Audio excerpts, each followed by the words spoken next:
The Toja Grid Curtain Rod is available in 8, 10, and 12 foot lengths to accommodate different pergola sizes.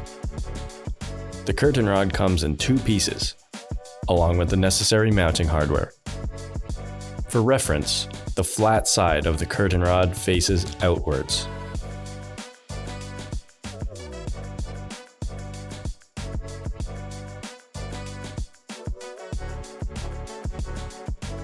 Facing the pergola, fasten the left side first using 2 screws, attaching it to the top 2 outside holes on the trio bracket, as shown. Then fasten the other end with 1 screw. Attach the 2 curtain rod pieces together and fasten to the pergola the same way as the other side.